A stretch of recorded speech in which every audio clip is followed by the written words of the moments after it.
prototipos los definimos al final. Esta es sobre la sobrecarga en el nombre de las funciones. Podemos nombrar más de una función con el mismo nombre, pero con diferentes argumentos. Función, bueno, esto tenemos. Y también tenemos la función rand, que está en la C est de una librería. Random. Generalmente esto se, se pone casi al inicio, o mejor dicho, se ingresa al inicio. Lo que pasa es de que la función rand puede generar números entre 0 y rand máximo, que es el 32767. Pero a pesar de que genera números enteros, números positivos entre 0 y esto, se puede ajustar a que lo generen en un rango. Por ejemplo, y con la función módulo, ¿no? Entonces, cuando, por ejemplo, aquí, de esta manera va a generar números entre 1 y 7 y 5, ¿no? Entonces, esto genera entre 1 y 5, entre 0 y 5, y cuando le aumentan 1, va a ser entre 1 y 6, que es un programa que permite ver dados, ¿no? Entonces, por ejemplo, este es un dado y las cuentas de dados. IOStream, IOMATI, y está incluyendo esta librería, que es la que contiene a la librería, a la función random. Si nosotros no pusiéramos esto, no vamos a tener. Ahora, esta función random nos va a servir en algunas tareas. Por ejemplo, en el laboratorio de hoy día se tiene que ingresar 20 notas entre 0 y 20, ¿no? Entonces, es un poco tedioso que ustedes ingresen las notas uno por uno, lo cual se puede hacer, pero si están experimentando con un programa, pueden ingresar, pueden generar 20 números aleatorios y con esas datas probarlo, ¿no? Inclusive pueden generar, digamos, 100 números y en vez de estar ingresándolos uno por uno, pues lo generan de una sola forma usándolo la función random, ¿no? Entonces, la función rand es una función muy importante que va a permitir generar datos. Es una forma de generar el input sin necesidad de ingresar. Normalmente se utiliza como pruebas en funciones, cuando se está probando sistemas o programas, entonces queremos ver qué tal trabaja con diferentes tipos de datos y eso lo hacemos con la función random. Y esta es una simulación de dados, precisamente está generando números entre 1 y 6, ¿no? Entonces, y está contándolos para ver cuántos 5, bueno, no está contando, sino los está exhibiendo únicamente. El random es un programa para ver la distribución de random y simula 6000 tiradas de un dado, que por supuesto no lo podemos hacer uno por uno, y entonces debe ser 1000 de cada uno. Ustedes podrían cambiar el elemento y decir que sean a 10,000, ¿no? Entonces aquí tienen el caso, ¿no? Random, o sea, encuentran un for y entonces cuáles generan el número aleatorio de 1 a 6 y de acuerdo a ese número aumentan ya la frecuencia 1, la frecuencia 2, la frecuencia 3, y observen, tienen un break. El break sale del switch, no sale del for, por si acaso, ¿ya? El break se aplica al switch. Y luego ven la distribución. Aquí no está usando mucho. Ahora, generalmente cuando se llama a random en forma repetida, da la misma secuencia, sucesión de números. Estos son números pseudo aleatorios.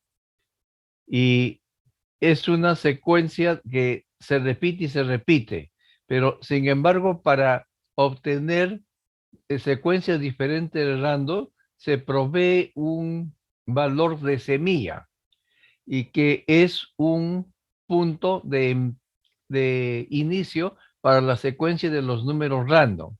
Entonces, la misma semilla dará la misma secuencia. O sea, eso es lo que está generando, no son números aleatorios completamente aleatorios, sino depende de la semilla.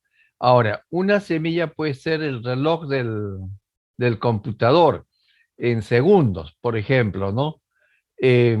Pero eso se puede programar y se tiene con otro, con SRAM, ya no solamente con RAM, sino SRAM con SID. Y primero se establece con random para establecer la semilla. Observen el programa, nuevamente, un signed seed, SRAM SID. SID, random, un número aleatorio. Ustedes ingresan la semilla, un número aleatorio el que se les ocurra, y con ese número ustedes generan esta primera secuencia, ¿no? Entonces, y luego ya se generan los números, pick random de 1 a 6 con esto de aquí, ¿no? Ya con rand, ¿no? Entonces, ese es el caso, ¿no? O sea, hay que tomar el SRAM y el RAN. El SRAM establece la semilla y el RAN ya genera los números aleatorios. Eso es la forma como más o menos se bypassea el hecho de que los números producen la misma secuencia, ¿no? Entonces, con la semilla 67 produjo estos números, con la semilla 4432 otros, y con esta 67, observen, obtienen los mismos números aleatorios. Ese es el problema que tiene esto. En todo caso, siempre decimos que son números pseudo aleatorios. No son aleatorios completamente, pero sí pseudo aleatorios. ¿Está bien? Nuevamente, ahora, una forma es que la hora actual, como les había dicho, que sea la semilla, no necesariamente que la persona lo ingrese. Y para eso tienen que tener el reloj, como les decía, y para eso tienen que incluir la librería CTime, CTime. Entonces, time 0 da la hora actual. Entonces, ese runtime 0 les va a dar de acuerdo al reloj. Entonces, y regresa el tiempo actual en segundos, ¿no? Empezando desde 000, que son las 12 de la noche, hasta, bueno, conforme pasan los segundos, y así hay menos probabilidad de que uno obtenga la misma secuencia, ¿no? Y normalmente se hace con un valor de, de traslado más el random y en el valor de escala. El shifting value, o sea, el valor de traslado, es el primer número en el rango decidido, y el factor de escala es el ancho del rango deseado. En otras palabras, cuántos números queremos. La numeración es otra cosa. eh, es un tipo, type name, un conjunto de enteros que empieza con identificadores. Las constantes empiezan en 0 y son incrementadas por 1. Las constantes necesitan números únicos. Entonces, tiene, por ejemplo, status, continue, gone, lost. Entonces, yo puedo decir for i igual a continue to lost, porque estos son números. Y status es enumbar, no es una variable de esta de aquí. Enumbar es una clase de status. Observen, aquí están dando eh, un, el status está en mayúscula. Quiere decir que es una especie de clase, un tipo, que es de enumeración. Este es el número, esta es una palabra reservada de numeración y que contiene estas tres variables. O puede contener todos los meses del año, todos los días de la semana, en fin. pero empiezan 0, 1, 2. Y este enumbar es una variable de estatus, ¿está bien? Es una variable del tipo status o de la clase status. Entonces, enumbar igual a 1. Won, en un bar solamente pueden ponerlo como que fuese uno de estos tres. Observen sin comillas, porque si fuese con comillas, esa sería una cadena de caracteres. Entonces, por ejemplo, months es una enumeración también, los meses. Enero le está poniendo 1, ¿correcto? Porque si no, empezaría desde 0. Entonces, febrero, marzo, en fin, todos los demás van a ser 2, 3, 4, 5 sin necesidad de numerarlos. Este es un juego donde si se sale 7 o 11 en la primera tirada, el jugador gana. 2, 3 o 2 en la primera tirada, el jugador pierde. Y todos los otros valores son valores de puntos, que quiere decir de que se debe de tirar de nuevo hasta obtener nuevamente 4, 5, 6, 8, 9, lo que le haya salido. Pero si antes le sale 10, si antes le sale 7, entonces ahí pierde. ¿Está bien? No sé cómo se llama ese juego en castellano. Eh, y aquí tienen el programa, CTime. El setTime es para un prototipo, para la función y para poder hacer los datos, ¿no? El num está usando el num status, que son dos cosas, que perdió en la primera jugada o perdió en algún momento, que ganó o que continúe, que hay puntos, ¿no? Game status es uno de estos valores. Entonces, aquí tenemos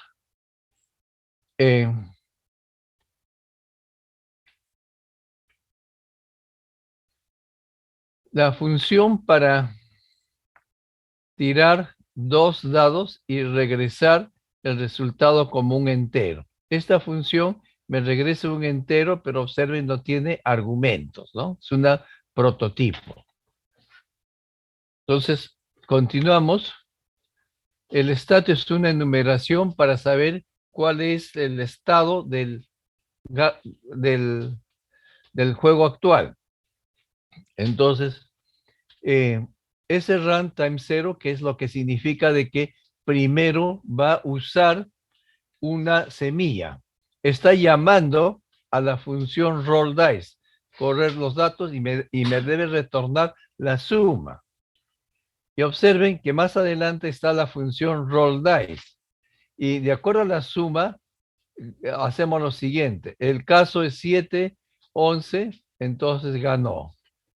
Si en la primera sacó 2, 3 o 12, perdió. Y el estatus es lost. Caso contrario, si sacó otro número, es continuo y su puntaje es sum. Entonces dice punto es my point else. Y en ese switch.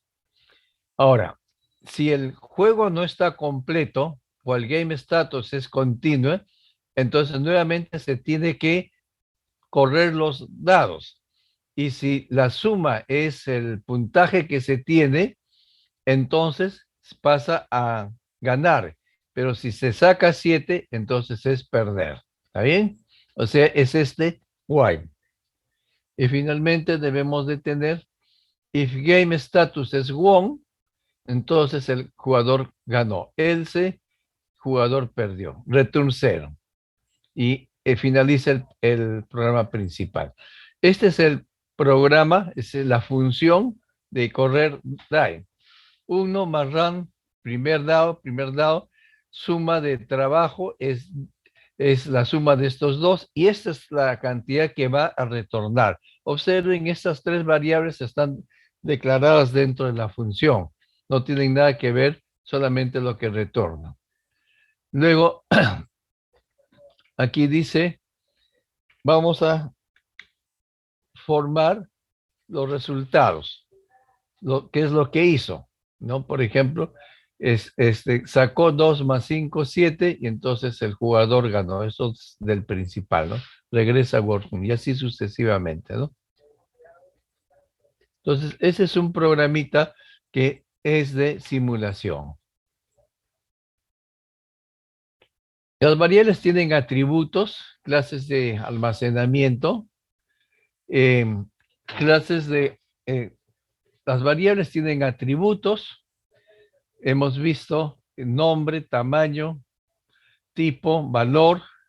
Las clases de almacenamientos significa cuánto tiempo la variable existe en memoria. Actualmente, cuando una variable no es utilizada, el mismo compilador reclama ese espacio de variable. El alcance se refiere a dónde la variable puede ser referenciada en un programa. Por ejemplo, las variables que son declaradas dentro de una función, su alcance es la misma función, no pasan a más. Este otro no lo vemos, el linkage. Eh, Esto tampoco, ya es ahondar en esto. Lo que sí vamos a ver es storage class, static. Las variables estáticas, las clases estáticas de almacenamiento siempre existen para todo el programa. Para funciones, el nombre existe para el programa entero. Si una función es declarada estática, puede no ser accesible, hay algunas reglas de alcance que todavía se aplican. La, la palabra clave static dice variables locales en la función y la variable estática mantiene su valor entre llamadas a funciones. Solamente es conocida en la función propia. Y la palabra clave extend es un default para variables o para funciones globales. Globales son definidas fuera de un bloque de funciones. No es conocido en cualquier función que venga luego de ello. Lo interesante es la variable, la palabra clave estático. Alcance, porción del programa donde el identificador puede ser usado. Eso siempre lo sabemos. Lo mínimo que puede ser usado es en un bloque. Un bloque es definido por llaves. Alcance de un file, definido fuera de una función y es conocido a todas las funciones. Variables globales, definición de funciones y prototipos. El alcance de una función solamente puede ser referenciado dentro de una función de definición. Solamente etiquetas, identificadores con un doble punto. Reglas de alcance de reglas. El bloque. El bloque empieza con una llave y termina con una llave. Puede ser solamente referenciadas en este rango. Las variables locales, los prototipos de funciones, las variables estáticas tienen un alcance de un bloque. El alcance de una función prototipo. Hay parámetros, nombres, en el prototipo es opcional, o sea, no necesariamente tienen que ser los mismos nombres con los que venga. En un prototipo simple, el nombre puede ser usado una sola vez. Aquí tienen un ejemplo en use local, use local, use static local, use global, ¿no es cierto? Cuando se declara fuera una variable como esta X es una variable global. ¿Está bien? Aquí observen, están dedicando nuevamente una variable X de nuevo, pero esta X es local a main, no tiene nada que ver con esta otra X. O sea, es un poco confuso, por eso es que yo recomiendo de que siempre utilicen otras letras. La variable global no tiene que confundir, para que no pueda haber errores o confusiones con respecto a variables que están definidas de esa forma dentro de otro alcance. Por ejemplo, aquí x igual a 7 nuevamente, pero este x igual a 7 no tiene nada que ver con esto, porque ha sido definido dentro de esto, ¿no? Y aquí observen la llave. Eso está definido en la llave. Esta otra x está definida en esta otra llave. Y esto está definido en todo sitio. Entonces es un poco a veces confuso. Es con función. Y aquí dicen, ¿no? Variable local x en las llaves. Use local tiene valor x, use static local. Vamos a ver si ha definido algo static aquí. Static local, ahí está, aquí está usando static local, pero como función, la x es otra cosa. Eh, regresa, use global, entonces use local, x igual a 25. Inicializamos cada vez de que esto es llamado. Local x es 25, lo llama con más x, es 26, y cuando sale, va a salir con 26, pero va a regresar, va a estar, va a ser de donde lo ha llamado. Vamos a ver si aquí lo llama. Aquí lo está llamando, luego lo va a llamar nuevamente aquí, pero no con el valor. En cambio, en el static sí va a permanecer. Observen, o sea, el 25 se va a regresar a 25. Local, este es destruido cuando la función sale y se reinicia cuando la función empieza. O sea que los valores ya no son recordados, solamente vive cuando esa función está en efecto. Mientras que en el static no. Este es static local, 50, ¿correcto? Esta función dice inicializa a X solo la primera vez. O sea, se ha declarado static, lo pone igual a 50. Cuando se le vuelva a llamar, ya va a ser 51. O sea, va a ser 52.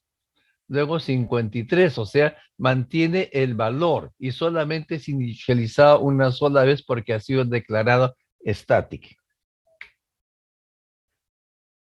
Es inicializado solamente una vez y regresa y retiene su valor entre llamadas a las funciones, ¿no? Y use global. Global, y esto ya fuera, X, ¿no es cierto? Para entrando X es 10, global, X es 20 y así. X en el es 5, ¿no es cierto?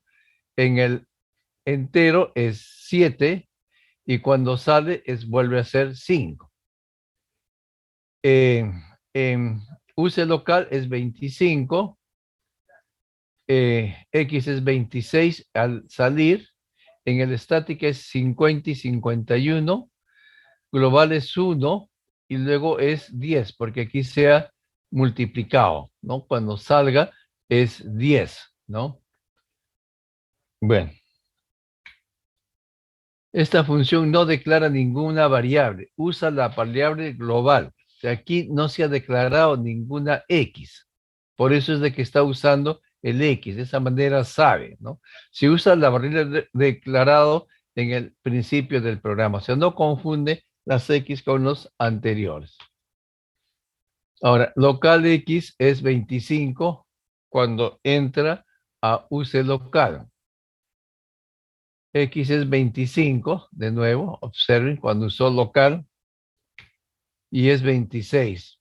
Mientras que en el estático salió con 51. Entonces ahora va a volver a entrar, pero con 51, y va a salir con 52. Y el global también va a ingresar ahora con 10, porque ya salió con esto, con 10 y va a salir con 100. Y eso es lo que está reflejando aquí, ¿no? La recursión es otra técnica que nosotros tenemos. Es otra técnica que sirve y que es cuando las funciones son llamadas ellas mismas.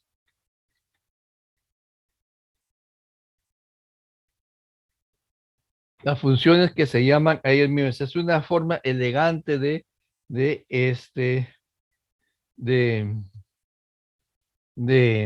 es una forma elegante de escribir programas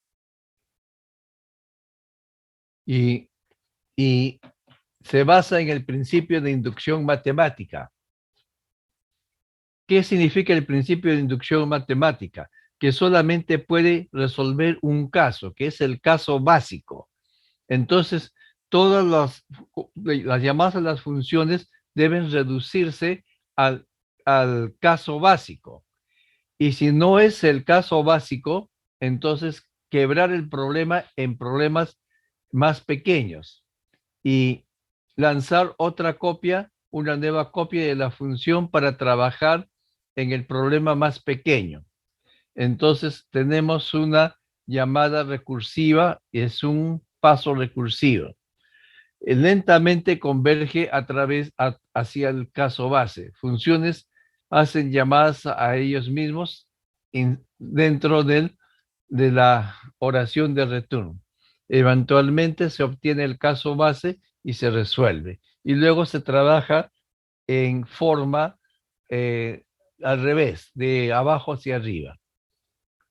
Por ejemplo, un caso es el factorial. Si yo quiero sacar el factorial de 5, entonces se reduce a que tengo que sacar el factorial de 4. Para sacar el factorial de 4, yo necesito sacar el factorial de 3. Pero observen, tengo caso base, que es el factorial de 1 es 0, el de 1 es 1 o el factorial de 0 es 1. Entonces, pueden tomar como caso básico el 1 o el 0. ¿Está bien? Entonces, se tiene que regresar al caso básico. Y esto está puesto aquí, for int igual menor que 10, genera el factorial de un número, ¿no? Y omanip, y ahí los tiene, ¿no?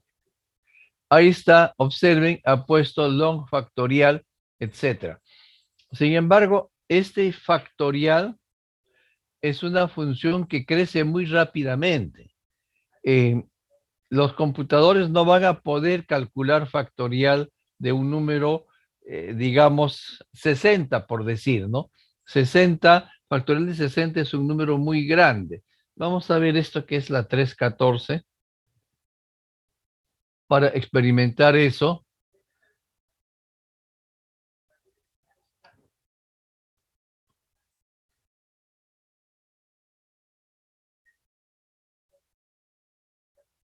Vamos a ver, 314.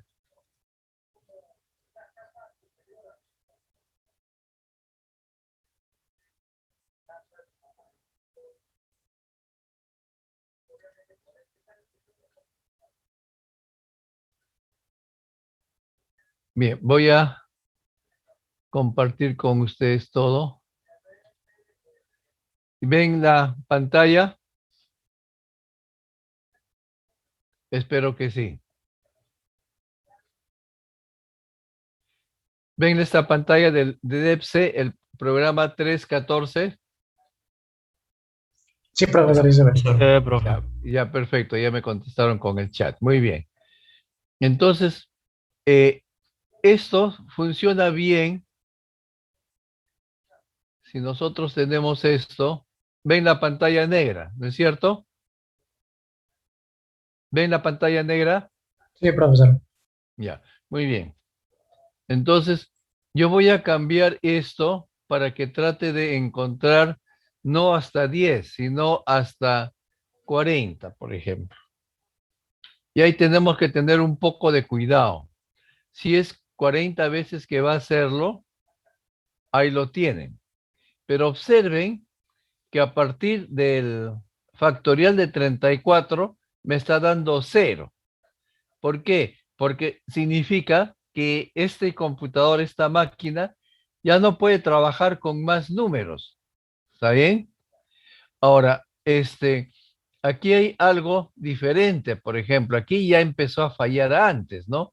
Porque tienen 2, 4, 5, 6, 7, 8, 9, 10. 2, 4, 5, 6, 7, 8, 9 cifras decimales y este tiene 10 cifras decimales. Entonces este número es mayor que este. Y este de aquí es 30 factorial por 31, se supone, ¿no? Entonces, hay problemas en cuanto al cálculo a partir de un cierto número. Sin embargo, digamos hasta 10 o 14, no ha habido mayor problema. Observen también otra cosa, ¿no? De que como a partir de 10 tienen que multiplicar por 10, entonces los números deben de terminar en un cero, ¿no? Entonces, factorial de 13, por ejemplo, ya fue, ¿no? Entonces, ¿y eso por qué?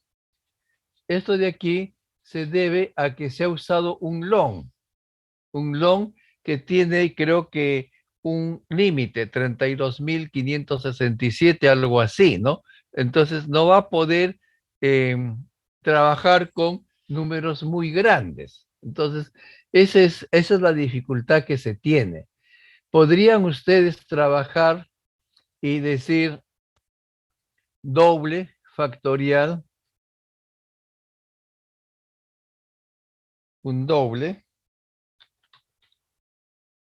Va a retornar un factorial, un doble, y aquí doble, return 1.0, 1.0, ¿está bien? Que va a retornar. Entonces, va a ser de esta forma y así, ¿correcto? Y veamos cómo trabaja esto.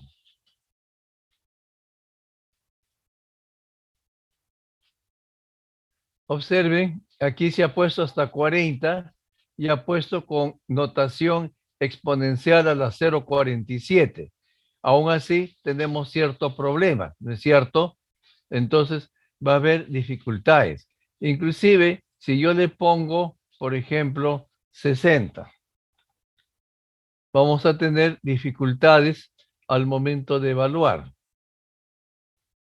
Bueno, yo no sé si esto es E a la 81. ¿Por qué? Porque se acuerdan que la vez pasada trabajamos con dobles y el mayor valor que podía ser era 340. Bueno, aquí tenemos esta cantidad, pero esta cantidad, por ejemplo, no está trabajando, no está yéndose hacia cero. Entonces, esa es nuestra dificultad. Tenemos problemas definitivamente. Algunos de estos son aproximaciones porque está dándome con 4 cifras decimales y en algunos casos con más cifras decimales y por 10 a la 25, ¿no? Entonces, quiere decir de que algunos dígitos significativos se están perdiendo. No es muy bueno, digamos, esta máquina, la que yo estoy usando, para trabajar con números si yo necesito hacer algo más fino, mucho mejor, ¿no? Por supuesto de que suena muy fácil o muy bonito en la forma como hemos visto anteriormente, pero digamos de que todos ellos tienen cierto límite y está definido por la capacidad de procesamiento que puede tener el computador. Vamos a dejar esto. Vamos a seguir.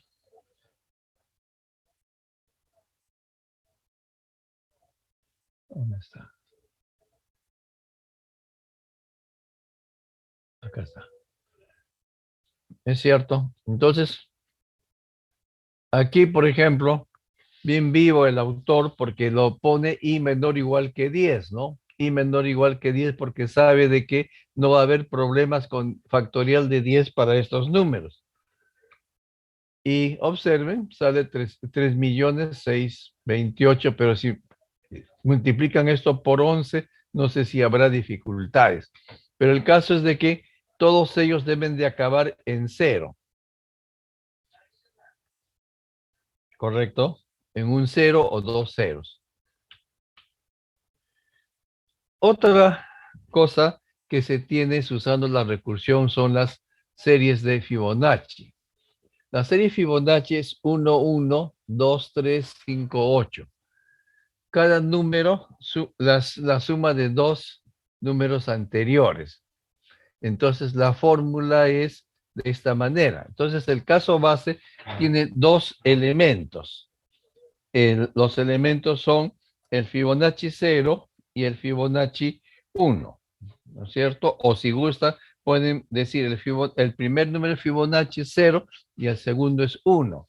El tercero es 1 también, el cuarto es 2, el quinto es 3, el sexto es así, ¿no? Pero se acostumbra a decir el 0 es 0, el 1 es 1, el 2 es 1, el 3 es 2, el 4 es 3 y el 5 es 5. Y así sucesivamente. Esa es la forma como se ponen. Entonces llegamos al caso base. Nosotros tenemos esto, pero aquí hay un problema. Cuando se hace el orden de ejecución, regrese Fibonacci n-1 más Fibonacci n-2. No se conoce cuál es ejecutado primero y el C++ no lo especifica. Entonces, lo que pasa es de que cada nivel de recursión duplica el número de funciones, de llamadas a funciones. Entonces se convierte en algo terrible. Y es por lo siguiente. Vamos a tratar de explicar aquí mejor.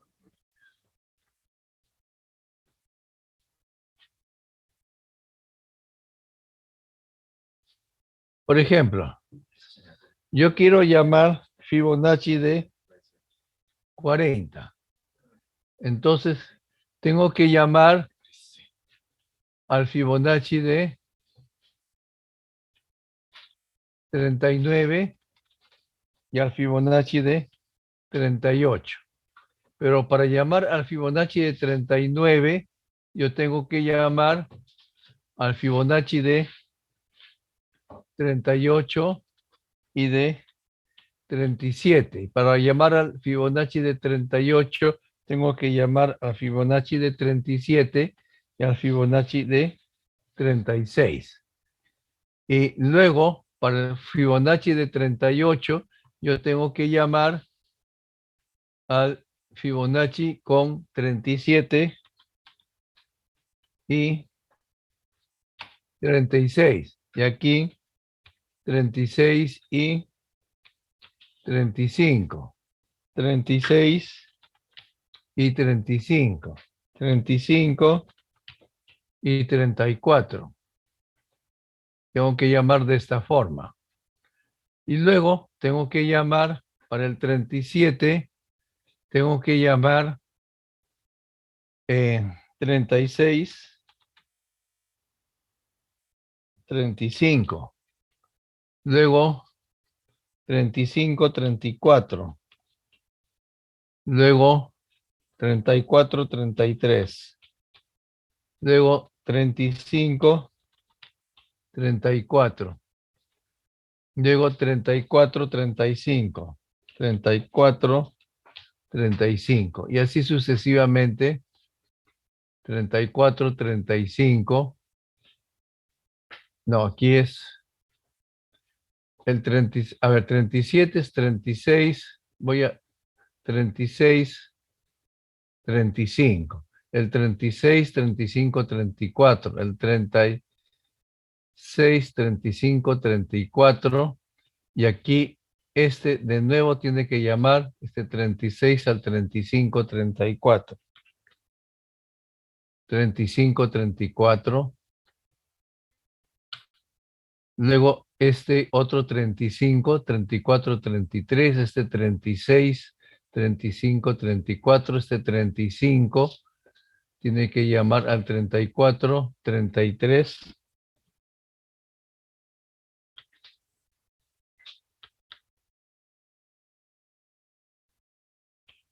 Y no he acabado, me falta. 34, 33. Y el último tiene que llamar al 33, 32. Pero observen lo siguiente, lo que pasa es de que estos elementos, la llamada a cada uno de ellos es independiente. por precisamente la forma como está establecido. Entonces, el llamar a calcular el Fibonacci de 34 es independiente de calcular este de acá. Entonces, yo para hallar el Fibonacci de 34 voy a tener que hacer 1, 2, 3, 4, 5, 6, y las que ven aquí, 6, 7, 8, 9, 10, 10 llamadas por lo menos al Fibonacci de 34. Y cada una de esas llamadas es independiente de la otra. Entonces, esa es la dificultad con que se tiene aquí, ¿no? Aquí observen, el f de 1 es llamado 2 veces. Bueno, ya eso no hay problema, porque es un número muy pequeño, pero en números muy grandes se van a duplicar. Entonces, lo que nos dice aquí es lo siguiente. Regresa n más 1, no conocemos, solamente estos garantizan una evaluación de izquierda a derecha. Cada nivel de recursión duplica el número de llamadas a la función, pero con el mismo argumento. Entonces, si nosotros queremos hallar el 30º número de Fibonacci, vamos a necesitar hacer 2 a la 30, que son 4 billones de llamadas a la función, que es una complejidad exponencial. Entonces, no siempre la recursión es buena. Entonces, aquí tienen, por ejemplo, la llamada a Fibonacci con números de esta forma. Los números Fibonacci se crecen muy rápidamente y todos son enteros no negativos. Por eso es que se usa el long, el entero sin signo, ese tipo de datos. Entonces se ingresa un número, si hay eso, aquí son casos bases, si n igual a 0 o n igual a 1, regresa n, y caso contrario es esto, ¿no? Entonces este es un programa muy simple que se puede implementar, que es el 315. Vamos a verlo y van a ver cómo pasa, qué pasa, hasta dónde se puede trabajar.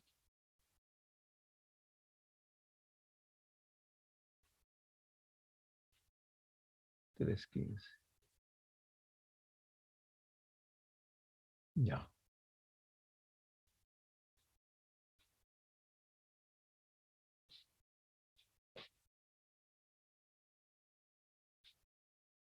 Aquí tenemos el programa con la recursión, como lo ha puesto la persona. Entonces, si ustedes ejecutan esto, no, no es, disculpen. Lo que yo quiero compartir es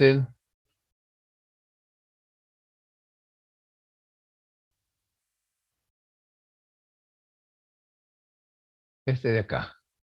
Ahora sí, ese es el programa que hemos estado viendo con la función recursiva y pide un entero.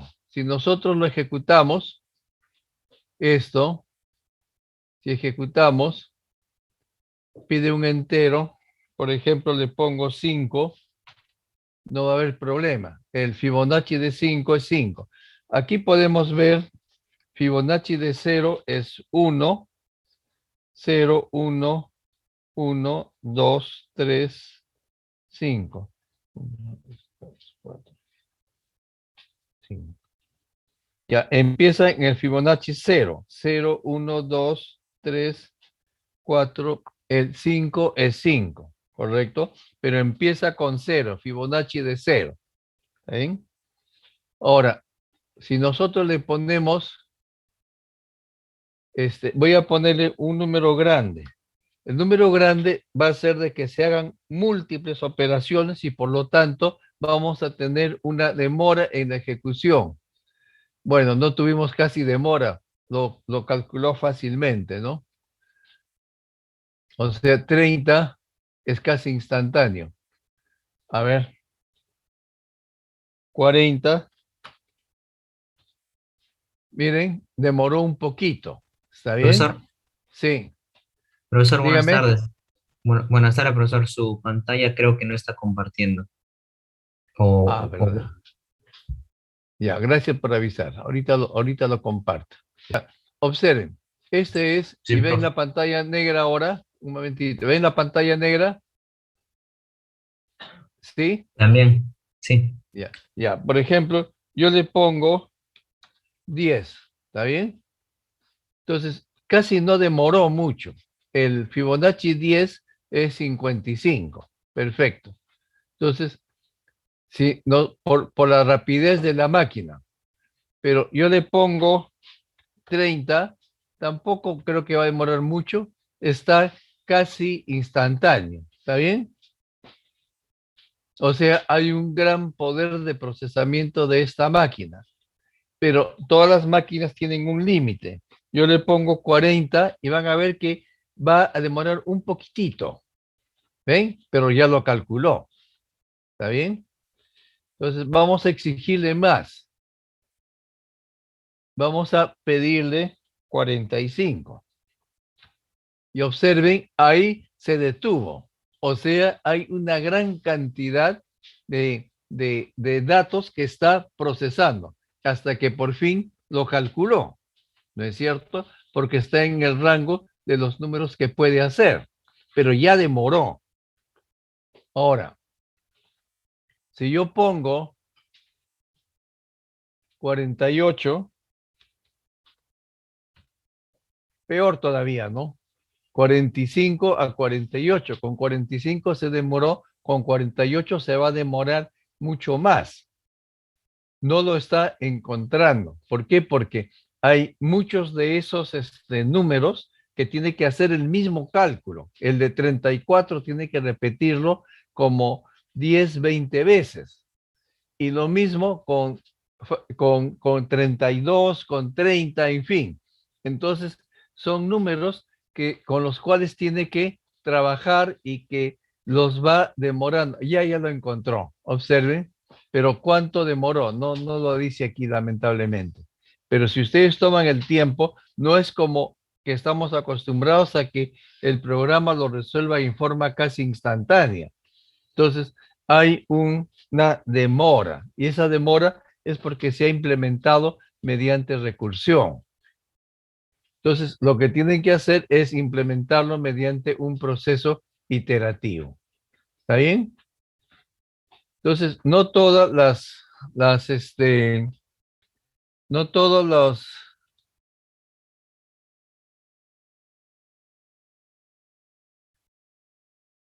bueno, este es el factorial. Vamos a ver, vamos a dejar esto. Creo que lo tengo aquí. Este, lo mismo. Bueno, vamos a avanzar con esto. Ah, está la función de Fibonacci. Ingrese un entero, ya sabemos, y trabaja. Observen, el Fibonacci empieza con el Fibonacci 0, ¿está bien? Y luego el Fibonacci 1. Pero cuando es 0 o 1, el Fibonacci es el mismo número. Y el paso recursivo es de esa otra forma. Repetición. Ahora, aquí hay ventajas y desventajas en cuanto a la recursión versus la iteración. La iteración tiene un lazo explícito. La recursión se basa sobre todo en llamadas a las funciones en forma repetida. Cuando termina la iteración, cuando la condición del lazo falla, y la recursión cuando el caso base es alcanzado o es reconocido. Ambos pueden tener lazos infinitos. Entonces, se tiene que haber entre un balance entre la performance, el desempeño mediante iteraciones y buena ingeniería de software. ¿Por qué? Porque la recursión normalmente implica funciones o códigos que son bastante ingeniosos. Entonces, y decimos de que eso tiene menos, es más eficiente, más fácil. Hay funciones que pueden tener parámetros vacíos. O sea, funciones que no tienen argumentos y que no regresan ningún valor. Creo que de esto hicimos un ejemplo la vez pasada. Yo les mencioné que, por ejemplo, cuando se quieren hacer encabezados, normalmente se utiliza esto y se aplica cuando se quiere hacer una impresión que salga con un encabezado. Entonces, esta función se encarga de escribir únicamente el encabezado y por supuesto no tiene ningún argumento ni va a retornar nada. Entonces, ahí tenemos, llama una función sin argumentos y también sin no argumentos, ¿no? Las dos funciones son sin argumentos. Ahora, en los argumentos pueden poner sin nada o si no la palabra reservada void. Y para la salida es void, void, de esa forma. ¿Está bien? Función uno no toma argumentos, ¿ya? Y la función 2 tampoco toma argumentos. Eso es lo que hacen ambas. O sea, eso es lo que imprimen. Y como les decía, son útiles cuando nosotros queremos hacer algo que se va a repetir y que es fijo. Esto no lo vamos a hacer funciones inline porque no es muy eficiente. Ahora, esto sí, parámetros que son llamados como referencias y parámetros de referencia. La copia por valor es una copia del dato es pasado a la función, pero cuando regresa la función a donde ha sido llamado, la variable continúa con el valor con el que fue, no es cambiado. Entonces, lo que genera es cuando se llama por valor, que es en la mayor parte de las funciones, se llama, la data es pasada a la función, pero el, los cambios que se hagan en la función no cambia el original, ¿no? Entonces, esto prevé efectos colaterales no deseados. Cuando es llamada por referencia, la función puede directamente acceder a la data. Y en ese caso, los cambios afectan la original, o sea, con los que ha venido. Un parámetro de referencia, alias por argumento en functions call, es pasado como parámetro por referencia y use el ampersand después del tipo de datos en el prototipo. Por ejemplo, aquí tienen un prototipo en data y data es un entero, pero va a regresar con el valor cambiado. Entonces, esa es la forma. Aquí tienen X, Z y aquí mediante square, antes de llevarlo al cuadrado, lo manda square por valor, ¿correcto? El X. Entonces va a regresar con 2 al cuadrado, 4. Y después cuando regrese va a ser también X. ¿Por qué? Porque está square por valor, o sea, de esta forma. Aquí no tiene este de aquí. En cambio, en el otro, pasa por referencia. En cambio, aquí en el otro, debe de tener pase por referencia Z antes y luego después de referencia, pero va a regresar con el valor cambiado. Luego, por valor es esto, por valor, y aquí le he dado un nombre, número de referencia, y va a regresar, va a cambiarlo. Eso es lo que retorna. No es necesario poner un return aquí, pero retorna el número estos, es muy similar, ¿no?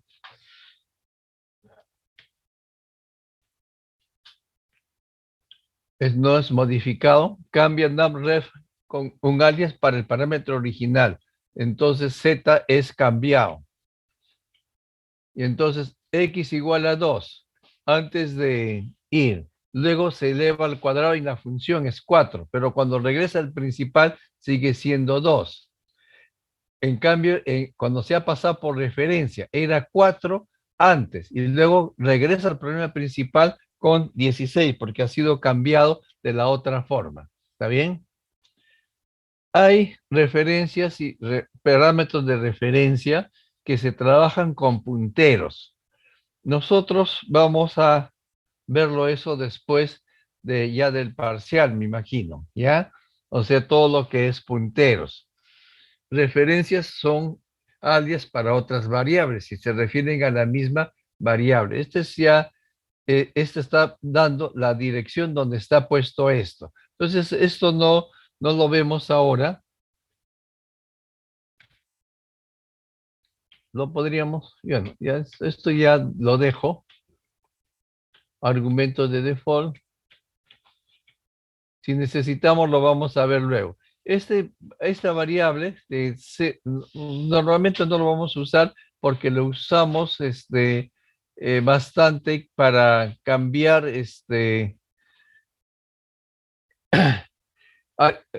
accede variables globales si la variable local tiene el mismo nombre. Yo lo que estoy diciendo es de que prefiramos, para no tener que entrar a este tipo de cosas en donde tenemos que decir, eh, eh, cuál es la variable global y cuál es la variable local, entonces mejor darle nombres diferentes, ¿no? Entonces, aquí el autor también coincide, dice, es bueno evitar usar los mismos nombres para las variables locales y las variables globales, pero algunas veces les gusta confundir o hacer algo que, digamos, hace un poco más difícil de lectura, pero también para la persona es un poco más difícil de entender. Estos son de esas cosas. La sobrecarga de funciones se refiere que tiene el mismo nombre y parámetros diferentes, pero realizan tareas muy similares. Hablamos un poco de eso, de que hay una sobrecarga y la sobrecarga se distingue por la firma, por la forma como es, basado en nombre y tipos de parámetro. El orden muchas veces se entiende, interesa, ¿no? Entonces, con un argumento entero, y aquí el mismo nombre de la función, pero con otro argumento. Y regresa otro argumento, ¿no? Pero el nombre de la función es la misma, ¿no? Inclusive podríamos tener square con dos argumentos. Entonces, dice así, sobrecarga de funciones tienen el mismo nombre, pero los parámetros diferentes los distingue, o sea, los diferencia. Y ahí los tienen, doble, resulta, en fin, ¿no? Se sabe cómo llamar, porque es el argumento el que define.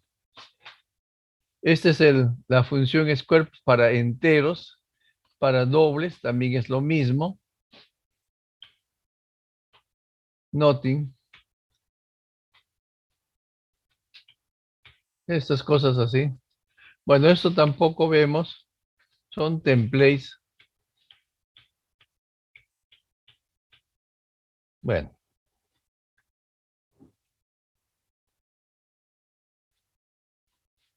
Vamos a dejar de compartir esto y vamos a pasar a otra separata que es también interesante.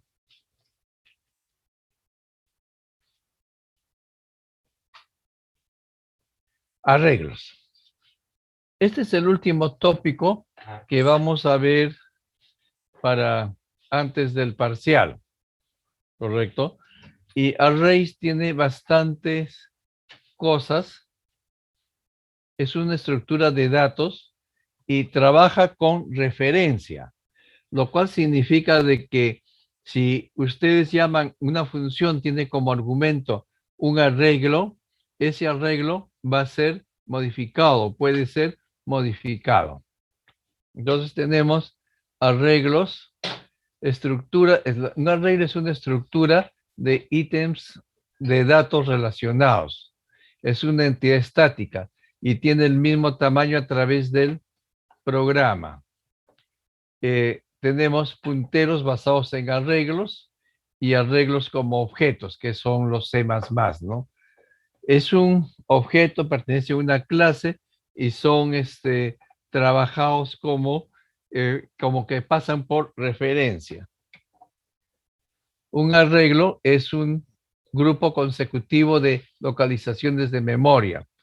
Un arreglo es lo que más se asemeja a lo que es un vector, con la diferencia que en un vector tal vez puedan mezclar diferentes tipos de datos. Por ejemplo, un vector puede constituirse con 2 enteros y 3 reales. No, en los arreglos todos son enteros o todos son reales. No puede haber una combinación de ambos. ¿Está bien? Por eso es de que los arreglos dice es un grupo consecutivo de localizaciones en memorias y tienen el mismo nombre y el mismo tipo. Todos ellos tienen el mismo tipo, el nombre y el tipo. Ahora, se diferencian las variables por la posición dentro del arreglo. Y por eso, para referirse a un elemento, uno tiene que decir, especifica el nombre del array y el número de posición, en qué posición está, que es el índice. Entonces el formato es nombre del arreglo y su posición. El primer elemento está en posición 0. Un elemento de n arreglos es C0, 1, 2, 3 hasta n-1. El enésimo elemento tiene posición n-1.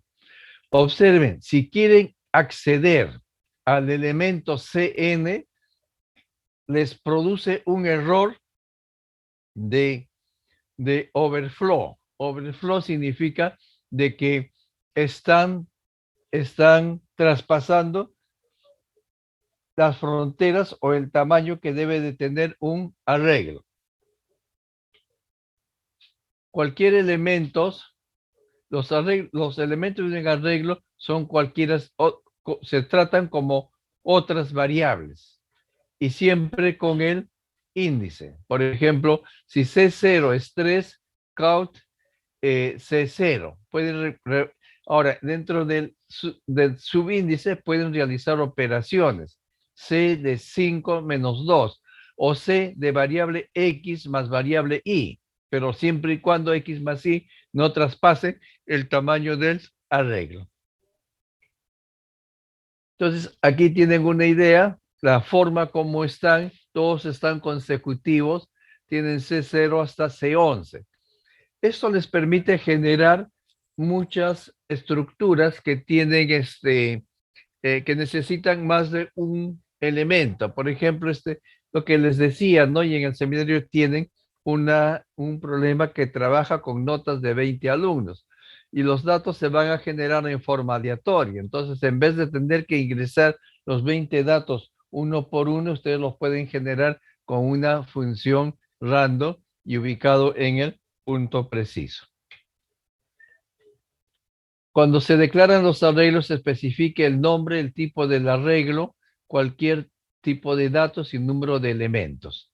Entonces, el tipo de nombre, tipo, nombre del arreglo y tamaño, ¿no? Entonces, por ejemplo, es un int, que es el tipo, va a ser de enteros, el nombre del arreglo va a ser C y va a tener 10 elementos que van desde C0 hasta C9.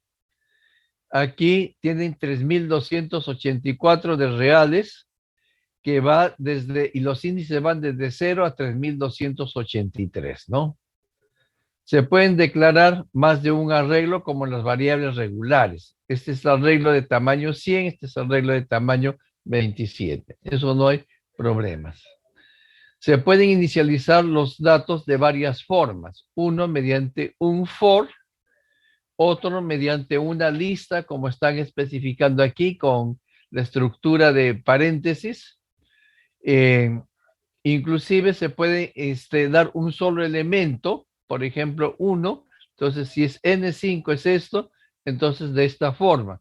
O no establecer el tamaño del arreglo y poner esto. Entonces, es un arreglo de 5 elementos. Automáticamente N tiene 5 elementos cuando se ha inicializado el arreglo. ¿Está bien? Entonces, si a la pregunta, un arreglo podría no tener tamaño inicial, sí, es cierto, porque podemos dar los números que van a estar contenidos en llaves. ¿Está bien? Aquí tienen un programa que inicializa el arreglo 0403 y utiliza un for para 10 elementos. Ha declarado int 10. Ahora, en muchas aplicaciones, cuando se quieren hacer varias cosas, ustedes pueden declarar, por ejemplo, yo quiero establecer un arreglo para obtener las notas o para almacenar las notas de los cursos que llevan los estudiantes de primero o segundo año. Entonces yo declaro un arreglo por salón, ¿no? Yo declaro un arreglo de tamaño 50. Entonces ningún salón tiene más de 50. Y les digo número de alumnos. Me dice el número de alumnos y como ese número es menor que 50 o lo más 50, entonces yo utilizo, digamos, me dice 20, yo utilizo las 20 primeras casillas únicamente y el resto no le doy importancia. O sea, eso se puede manejar. Pero lo que sí está establecido, que cuando ustedes declaran un arreglo, ese arreglo tiene que tener su tamaño y ese tamaño es inamovible, ¿correcto? Bueno, ahí nos vamos a quedar. Vamos a tener un seminario a las 6